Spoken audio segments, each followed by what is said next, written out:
Are you someone who is looking for a low risk investment option but something which also has a potential to grow? Something which will help you diversify your portfolio? Well, I have a solution for you in this video. In this video, we'll be talking about sovereign gold bond scheme, which is basically a central government scheme, और ये scheme आपके portfolio को diversify करने में help कर सकती है। तो आज के इस वीडियो में हम लोग इसी स्कीम के ऊपर डिस्कशन करेंगे, जानेंगे कि SGBs क्या होते हैं, यानी सोवरेन गोल्ड बॉन्ड्स जो है वो क्या होते हैं। इसके अलावा इस स्कीम के बेनिफिट्स और फीचर्स क्या क्या हैं वो हम आज के वीडियो में डिस्कस करेंगे। रिसेंटली इसको लेकर एक न्यूज़ भी आई है, वो भी डिस्कस करेंगे। साथ में अगर आप इसमें इन्वेस्टमेंट कर रहे हैं, अगर आप इस इन्वेस्टमेंट के पर्सपेक्टिव से इस वीडियो को देखेंगे तो आई एम श्योर आपको टैक्सेशन जानने में भी इक्वली इंटरेस्ट होगा। सो टैक्सेशन के बारे में पढ़ेंगे, साथ में एलिजिबिलिटी भी देखेंगे कि कौन कौन से लोग हैं, कौन कौन से इंडिविजुअल्स हैं जो कि इस स्कीम के लिए एलिजिबल हैं, जो कि अप्लाई कर सकते हैं, इसमें इन्वेस्ट कर सकते हैं, और आप SGBs कैसे खरीद सकते हैं ये भी देखेंगे। और लास्ट में हम लोग डिस्कस करेंगे इसके लिमिटेशंस भी जो है। सो बेसिकली SGB की अगर मैं बात करूं वीडियो स्टार्ट करने से पहले, तो आप क्या है इनडायरेक्टली गोल्ड में इन्वेस्ट करते हैं, राइट। अब स्टार्ट करते हैं रीसेंट न्यूज़ के साथ। रिसेंटली क्या है कि RBI जो है, रिजर्व बैंक ऑफ इंडिया, उन्होंने अर्ली रिडेम्पशन जो है कुछ बॉन्ड्स के लिए अनाउंस किया है, राइट। रिडेम्पशन भी मैं आपको बताऊंगी कि क्या होता है। सो RBI ने जो ये रिडेम्पशन अनाउंस किया है इसके बारे में भी हम लोग डिस्कस करेंगे। So what has happened is कि ये कहा गया है, इसका एक पूरा शेड्यूल जो है RBI ने रिलीज किया है कि इस डेट से इस डेट तक ये वाला बॉन्ड जो है रिडीम करवा सकते हैं, इस डेट से इस डेट तक ये वाला बॉन्ड रिडीम करवा सकते हैं। सो बेसिकली क्या होता है कि ये जो बॉन्ड्स होते हैं इनको इशू किया जाता है, इशू करने की डेट अलग होती है और इनको रिडीम करने की डेट्स अलग होती हैं जो RBI अनाउंस करता है।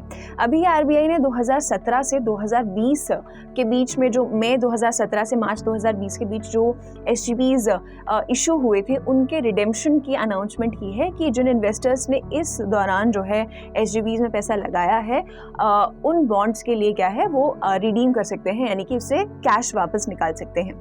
ये जो रिडेम्पशन प्रोसेस है ये 2 फेजेस में होगा। इसकी जो डिटेल्ड इन्फॉर्मेशन है, कौन से बॉन्ड्स हैं, ये आप इनकी प्रेस रिलीज में चेक कर सकते हैं, ऑनलाइन चेक कर सकते हैं, हर जगह आपको इसकी इन्फॉर्मेशन नजर आएगी। सो टोटल 30 अलग अलग जो है ना SGB ट्रांचेस हैं जो कि रिडेम्पशन के लिए अभी अवेलेबल हैं। सो जो भी व्यूअर्स अभी देख रहे हैं वो जो भी रिडीम करना चाहते हैं, जिन्होंने इन्वेस्टमेंट किया हुआ है, वो ऑनलाइन चेक कर सकते हैं इसकी जानकारी।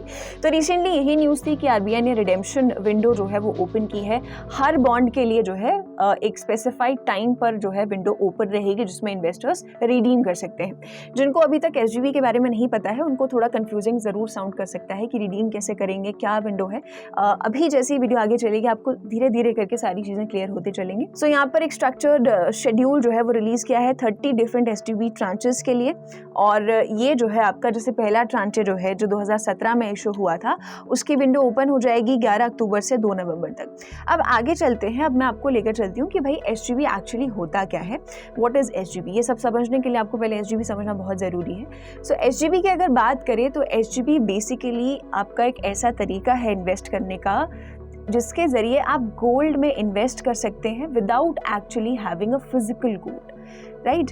हम क्या करते हैं नॉर्मली, भैया हमें लगेगा कि हमारे पास पैसे हैं तो हम गोल्ड परचेज कर लेते हैं और उसमें इन्वेस्ट करके रख देते हैं। उसके साथ अपने अलग रिस्क और कंसर्न्स आते हैं। सो ये है बेसिकली कि आपको फिजिकल गोल्ड भी नहीं मिलेगा लेकिन फिर भी आपके पास गोल्ड होगा। एक ऐसा तरीका है इन्वेस्ट करने का।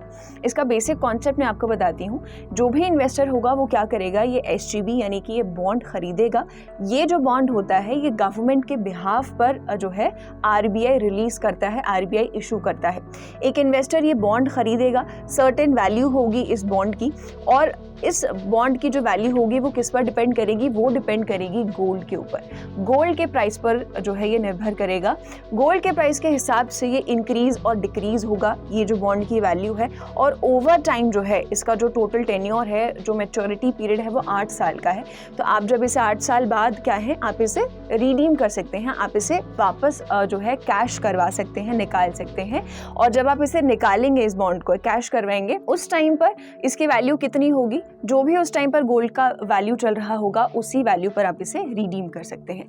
ये बेसिक बेसिक कॉन्सेप्ट है सोवरेन गोल्ड बॉन्ड का, यानी कि इनडायरेक्टली आप क्या है गोल्ड में ही इन्वेस्ट कर रहे हैं। बस आपके पास फिजिकल गोल्ड नहीं है, तो फिजिकल गोल्ड नहीं है तो फिर क्या करेंगे, फिजिकल गोल्ड की जगह आपको कैसे पता चलेगा कि भाई हमने कहीं इन्वेस्ट भी किया हुआ है, तो उसके लिए आपको क्या है डीमैट फॉर्मेट में या फिर फिजिकल फॉर्मेट में एक सर्टिफिकेट जो है इशू किया जाता है, दिया जाता है, जिसके जरिए कंफर्म होता है कि हाँ आपने सो एंड सो इन्वेस्ट यहाँ पर SGB में किया हुआ है। So in short an indirect way of investing in gold.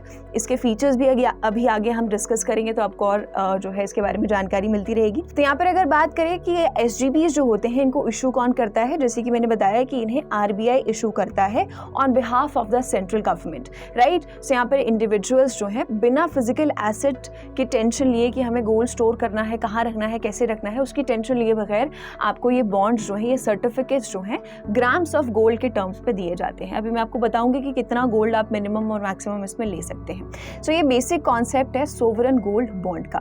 ये एक long term form of market instrument है, यानी कि इसमें आप लंबे समय के लिए इन्वेस्टमेंट कर सकते हैं। अगर आप लॉन्ग टर्म इन्वेस्टर हैं, मतलब अगर आपका स्टाइल है लॉन्ग टर्म इन्वेस्टमेंट का, तो आपके लिए एक अच्छा मोड ऑफ इन्वेस्टमेंट हो सकता है।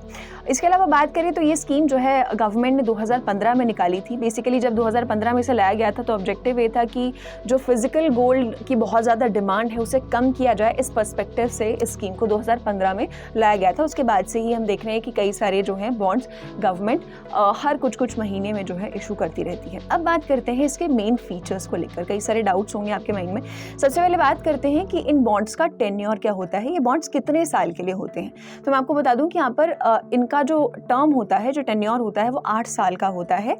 मैक्सिमम जो है 8 साल होता है यहाँ पर, राइट। यहाँ पर मैक्सिमम जो है 8 ईयर्स के लिए यहाँ पर मैक्सिमम आएगा। सो यहाँ पर मैक्सिमम 8 ईयर्स के लिए जो है SGBs का टेन्योर रहता है। 8 साल तक आपको ये बॉन्ड रखना होता है, इसका मैच्योरिटी पीरियड है। उसके बाद मैच्योर होकर आप इसे रिडीम करा सकते हैं, लेकिन ज़रूरी नहीं है कि 8 साल ही आपको जो है रखना ही रखना है। 5 ईयर्स के बाद जो है इसका रिडेम्पशन विंडो ओपन हो जाता है। जैसे अभी जो रीसेंट न्यूज़ हम बिगिनिंग में देख रहे थे कि RBI ने कुछ बॉन्ड्स के लिए रिडेम्पशन विंडो को ओपन कर दिया है। तो कई सारे बॉन्ड्स उसमें ऐसे हैं जो कि 5 साल के बाद ही जिनका रिडेम्पशन विंडो ओपन हो गया है। सो कहने का मतलब ये है कि 8 साल क्या मैच्योरिटी पीरियड होता है, लेकिन ज़रूरी नहीं है कि 8 साल तक रखना ही रखना है। अगर आप चाहें तो 5 साल बाद, 6 साल बाद, 7 साल बाद भी इसे क्या है अर्ली रिडेम्पशन इसका कर सकते हैं, पहले ही इसे RBI से रिडीम कर सकते हैं। उसके बाद बात करें कि how much interest is paid in these bonds. In bonds में इंटरेस्ट कितना दिया जाता है, क्योंकि शुरुआत में मैंने आपको कहा था कि अगर आप एक ऐसा इन्वेस्टमेंट ऑप्शन देख रहे हैं जो लो रिस्क हो, साथ साथ में भाई कुछ ग्रोथ का भी उसमें जो है मौका हो, तो मैं आपको बता दूं कि इस पर इंटरेस्ट भी दिया जाता है। हर साल एनुअल इंटरेस्ट इस पर जो है वो दिया जाता है 2.5%। इस पर हर साल इंटरेस्ट दिया जाता है। ये जो इंटरेस्ट है ये हाफ ईयरली पे होता है, यानी कि 2.5 भी 2 इंस्टॉलमेंट्स में दिया जाता है इन्वेस्टर्स को, राइट। तो यहाँ पर जो गोल्ड का प्राइस जो बढ़ रहा है, घट रहा है, वो तो आपके बॉन्ड में रिफ्लेक्ट होगा ही, प्लस 2.5% हर साल आपका with increasing period of time आपका क्या है, यानी कि हर साल मिल रहा है, तो 2.5% आपको इंटरेस्ट भी यहाँ पर मिलेगा अगर आप यहाँ पर SGBs पर इन्वेस्ट करते हैं। उसके बाद बात करें तो भाई हम कितना इन्वेस्ट कर सकते हैं, क्योंकि इनडायरेक्टली क्या है पैसा आपका गोल्ड में लग रहा है, तो कितना जो है आप कितना ग्राम्स ऑफ गोल्ड या कितना kgs ऑफ गोल्ड जो है मैक्सिमम मिनिमम इन्वेस्ट कर सकते हो। तो मिनिमम यहाँ पर लिमिट आती है 1 gram of gold. Minimum 1 gram of gold आपको परचेज करना ही करना है। और मैक्सिमम लिमिट की अगर हम बात करें तो 4 kg यहाँ पर मैक्सिमम लिमिट है। ये जो लिमिट है ध्यान रखेंगे ये पर फाइनेंशियल ईयर आती है।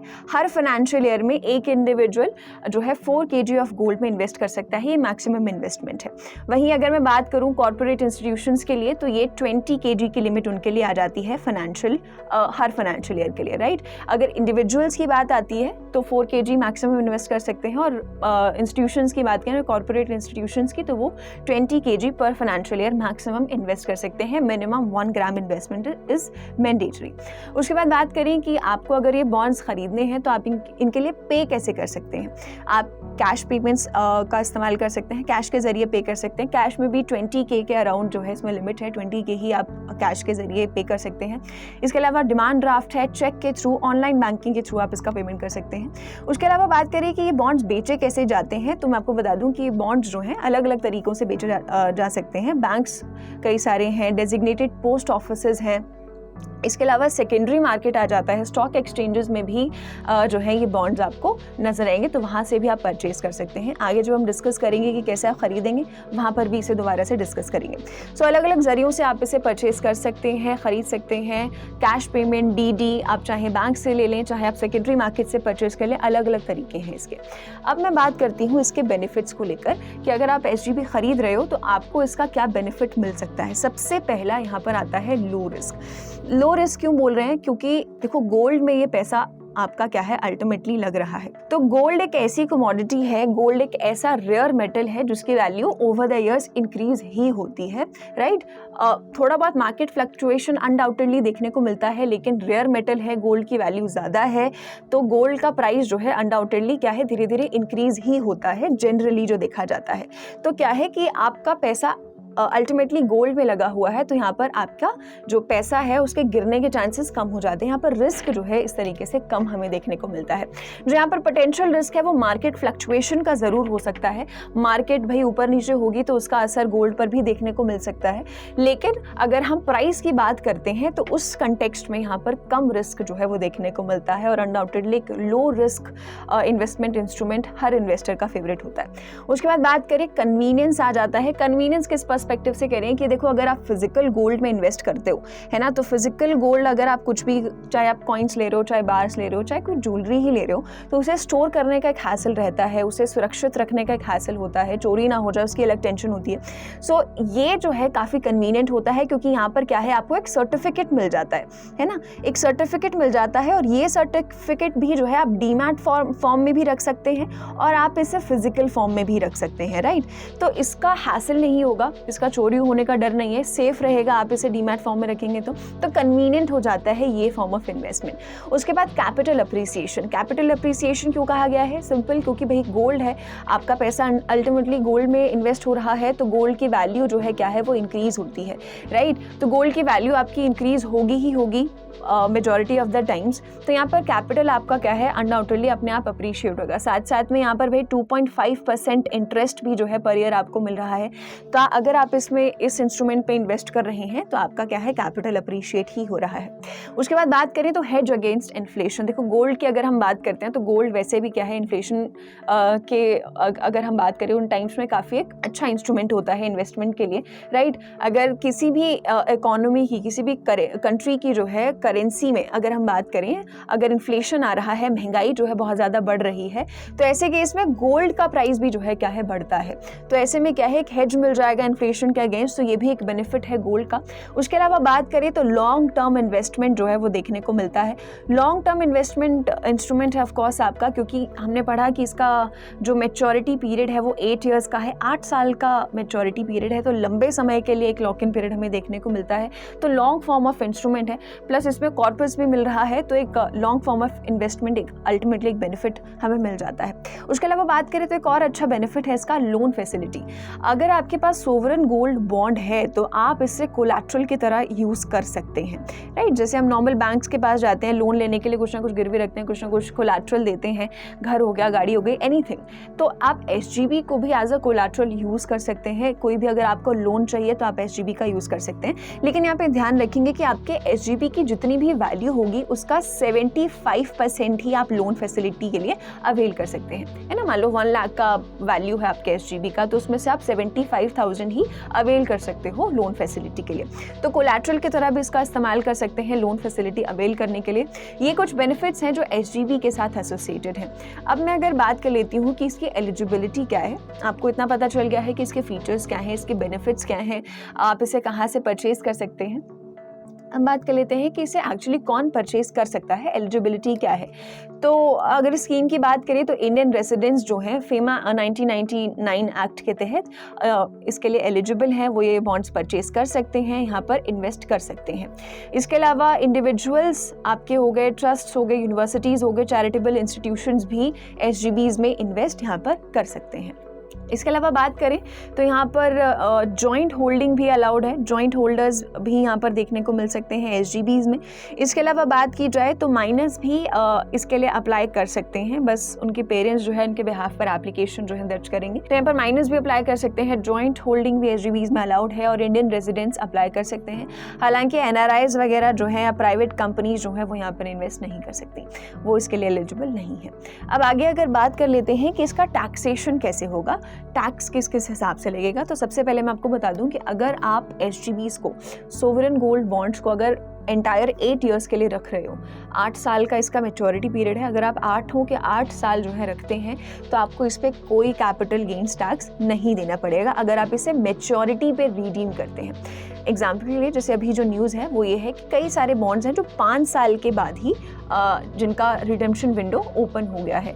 तो मान लो कई इन्वेस्टर्स होंगे जो कि चूज़ करेंगे कि ठीक है 5 साल हो गए हैं, अब मैं इसे रिडीम कर लेता हूँ या अब मैं इसे रिडीम कर लेती हूँ। तो ऐसे केस में कैसा टैक्स लगेगा, टैक्स लगेगा अभी कि नहीं लगेगा, तो मैं आपको बता दूं कि अगर आप प्री मैच्योर जो है 8 साल से पहले अगर आप एसजीबीज़ को रिडीम कर रहे हैं तो वो टैक्सेबल होगा, उस पर कैपिटल गेन्स टैक्स ज़रूर लगेगा। तो ये ध्यान रखेंगे। अगर आप लेकिन मैच्योरिटी पर इसे रिडीम कर रहे हैं, 8 साल बाद इसे रिडीम कर रहे हैं, तो उस पर कोई कैपिटल गेन्स टैक्स नहीं लगेगा। इसके अलावा बात करें कि इस पर तो इंटरेस्ट भी मिलता है, 2.5% इंटरेस्ट मिलता है। तो मैं आपको बता दूं कि ये जो इंटरेस्ट मिलता है ये भी टैक्सेबल है, इन्वेस्टर्स को ये टैक्स देना पड़ेगा, ये इनके इनकम टैक्स स्लैब में जोड़ा जाएगा। अब इसके अलावा हमने ये भी देखा था कि सेकेंडरी मार्केट्स में भी क्या है, जो आपके ये बॉन्ड्स हैं इनको बेचा और ख़रीदा जाता है। तो अगर आप एज अ इन्वेस्टर मान लो इसको बेच रहे हो सेकेंडरी मार्केट में, तो इस पर भी क्या है गेन्स टैक्सेबल होंगे, जो भी आपको गेन होगा वो टैक्सेबल होगा। शॉर्ट टर्म अगर आप मान लो 1 साल से पहले जो है गेन कर रहे हो, निकाल ले रहे हो पैसा, तो आपको क्या है भाई short term capital gain tax देना पड़ेगा। और अगर आप 1 साल से ज़्यादा रख रहे हो तो आपको long term capital gains tax देना पड़ेगा, ये आपके होल्डिंग पीरियड पर डिपेंड करता है। सो आई होप आपको टैक्सेशन समझ आया होगा कि किस हिसाब से लगेगा। अब हम बात कर लेते हैं कि अगर आपको एसजीबी खरीदना है तो आप कैसे खरीद सकते हैं। सिंपल है, इन्वेस्टर्स के पास 2 प्राइमरी ऑप्शंस होते हैं इनको परचेज करने के लिए। एक तो आप ऑनलाइन खरीद सकते हो अपने डीमैट अकाउंट के जरिए या नेट बैंकिंग के जरिए जो है आप इसे खरीद सकते हो, या फिर आप इसे ऑफलाइन भी खरीद सकते हो, फाइनेंशियल इंस्टीट्यूशंस के जरिए, बैंक्स के थ्रू खरीद सकते हो या डेजिग्नेटेड पोस्ट ऑफिसेज के जरिए खरीद सकते हो। तो यहाँ पर इन्वेस्टर्स के पास जो है ये ऑप्शन होता है कि आप इसे फिजिकल फॉर्म में भी होल्ड कर सकते हो या फिर आप इसे डीमैट फॉर्म में भी होल्ड कर सकते हो। तो अगर आपको एसजीबी खरीदना है, अगर आपको सेकेंडरी मार्केट से खरीदना है तो एनएससी और बीएसई पर लिस्टेड हैं, आप अपनी रिसर्च करिए और आप वहाँ से रिस्पेक्टिव अपने एसजीबीज परचेज कर सकते हैं। और अगर आपको मान लो ऑफलाइन खरीदना है तो आप अपने रिस्पेक्टिव बैंक्स पर जाकर या पोस्ट ऑफिस के जरिए जो है वहाँ पर रिस्पेक्टिव मोड्स ऑफ पेमेंट के जरिए अपने एसजीबीज परचेज कर सकते हैं। अब इसके साथ साथ बात कर लेते हैं कि अगर हम एसजीबीज में इन्वेस्ट कर रहे हैं तो इसके लिमिटेशंस हमें क्या क्या देखने को मिल सकते हैं। सबसे पहले आ जाता है यहाँ पर लॉक इन पीरियड।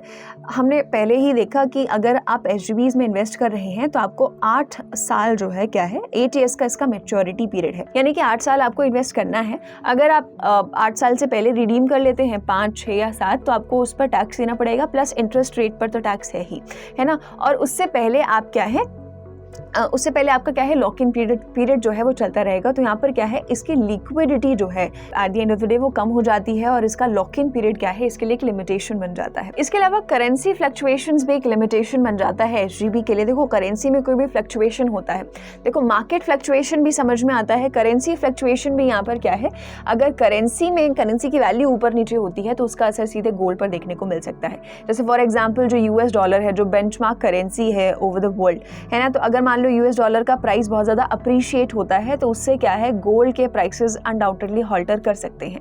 तो एक ये भी लिमिटेशन है जो कि गोल्ड के प्राइसेस पर असर डालती है, और अगर गोल्ड के प्राइसेस पर असर पड़ता है तो अनडाउटेडली एसजीबीज जो आपके बॉन्ड्स हैं जो कि कहाँ पर गोल्ड में ही इन्वेस्टेड हैं उन पर भी असर देखने को मिल सकता है। तो ये कुछ लिमिटेशंस हैं जो नज़र आ सकते हैं अगर आप एसजीबीज में इन्वेस्ट करते हैं। हालांकि अगर अगर हम एज अ होल इसे देखें तो हमें बेनिफिट्स जो है वो ज़्यादा नज़र आते हैं। सो आई होप आपको समझ आया होगा कि एसजीबी क्या है, कैसे काम करता है, इसके लिमिटेशंस, इसके बेनिफिट्स, इसके मेन फीचर्स क्या क्या हैं। आज के वीडियो में इतना ही था। आई होप आपको मज़ा आया होगा। मिलेंगे अगले वीडियो में, तब तक keep watching ET Now। For more of such videos, do like, share and subscribe to ET Now Swadesh.